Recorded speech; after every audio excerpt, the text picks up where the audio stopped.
Okay, so I want to round out this discussion of an introduction to logarithms with a few more examples and a few more concepts related to logarithms. So first, let's recall, the logarithm is the inverse of the exponential function.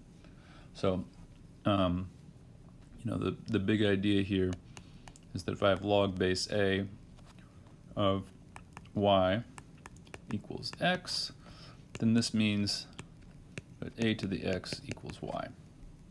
All right. So let's learn some basic logarithms. So we've got log base 10 of x is called the common logarithm. And if you see log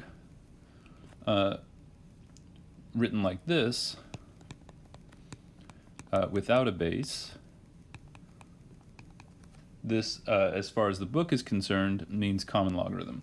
Now, in my experience, that's not always log written without a base is not always base 10 in the literature, but as far as this class is concerned, we're going to agree with that convention. So it's just written log x.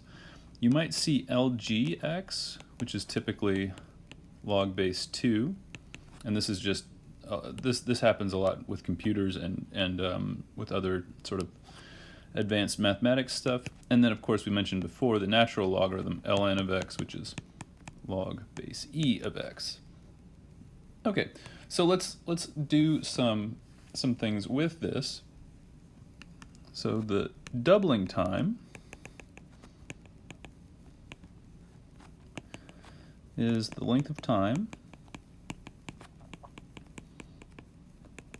it takes for an exponentially growing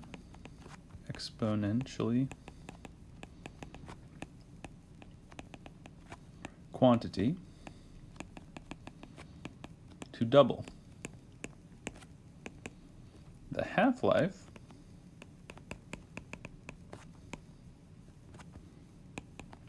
or lambda is the time it takes for an exponentially decaying quantity to reduce to half. All right, so let's do a quick example. How long does it take to double my money if I invest it with a growth rate of 8%? Okay, now this is going to be a little bit funny, because what we're going to have is not just the law of growth and decay, but we're going to have to do something in a slightly strange way. So solution, I'm going to start by writing the law of growth and decay, Q equals Q naught e to the RT, and then we look at this and we say, well, wait a minute, how much money did I invest? Well, the answer is it doesn't matter, because the amount that I want to get to is 2 times the initial amount that I invested. So Q is just going to be Q naught, and then I plug in Q e to the 0.08, because 8% is 0.08 times T. Now I can cancel the Q naught from both sides, and I end up with this equation. 2 equals e to the 0.08 T. Now, wouldn't it be nice if there was a way that I could pull that exponent out? Well, recall that the exponential function is the inverse of the logarithm and vice versa. So what I can do is I can take natural log of both sides, e to the 0.08 t, and these two functions invert one another. Since these two functions invert one another, they cancel each other out. Let me just emphasize that that's the input to the natural logarithm. Since they invert one another, the natural log of e to the something is whatever that something was. So this is 0.08t. Well, now I divide both sides by 0.08, and I get t equals natural log of 2 divided by 0.08. And that's my final answer. Now we could plug into a calculator and figure out precisely what this value is. Of course, there are details that this is an investment that involves a continuous compounding, which I don't know if that's done very often. I just honestly don't know. But here's the basic idea. Okay. So now let's do another type of question, which is going to be a half-life question. So find how much chemical X is left if I leave 80 grams of it alone for 12 years and lambda equals 4 years. Okay, so solution. Again, we're taking some chemical. We know its half-life, and what we want to do is figure out how long, we want to figure out how much is left if we let it decay for a while. Now, I'm going to stop you right here. If you want to just, do this in your head because you can kind of figure it out, I get that. But what I want to do is I want to do this using logarithms, and then we can later verify that our answer makes sense by doing things in our head. Okay, and if it doesn't make sense to you what I'm talking about, don't worry about it just yet. We're going to start by writing down the law of growth and decay, Q equals Q naught, e to the RT, and we're going to put in the information that we know. Okay, so what's the information that we know? Well, we want to find Q, and we're given 80 grams to start with, and we plug in e to the R times 12 years. But what's R? What is this R? We don't know. So need to find R. So how do we find R? Well, we know that the lambda is 4 years. So the half-life of this substance is 4 years. So we need to go again to find R. Q equals Q naught, e to the RT, and now we're going to plug in what we know about lambda. So we know that 1/2 of Q naught will be left if I take Q naught, whatever the initial quantity is. If I take Q naught and I wait for 4 years, so this is me plugging in that half-life information. I've plugged in lambda here. Right? So if I start with some quantity and I wait 4 years at this rate that I don't yet know, I'll end up with half of that initial quantity. All right, again, like we did in the previous question, I can cancel Q naught from both sides, and I'm left with 1/2 is equal to e to the 4r. Again, wouldn't it be nice if I could get a hold of this variable? And indeed I can, because the exponential function is the inverse of the logarithmic function, and vice versa. So I can take natural log of both sides. Natural log of 1/2 equals the natural log of e to the 4r. And again, since these are inverses, then the output of both functions is just what the input was. So this output is just 4r. Now I can divide both sides by 4, and I get r equals natural log of 1/2 divided by 4. Now I just want you to notice something. I've got the natural log of 1/2 divided by 4 here. This is going to be a negative number. And why is that? Well, because natural log of 1/2 is going to be, let's just interpret this for a second.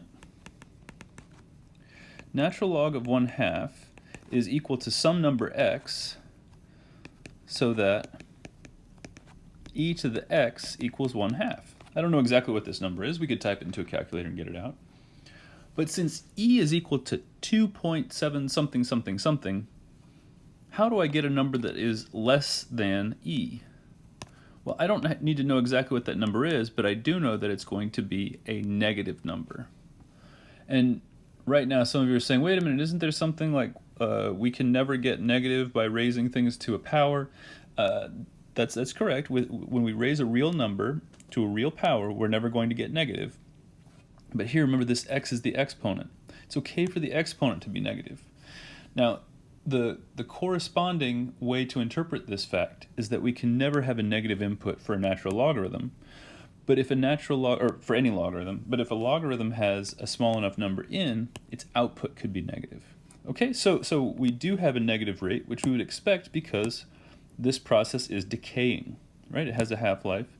That means it's decaying. All right, well, cool. Now we've found R, and we can plug it in up here.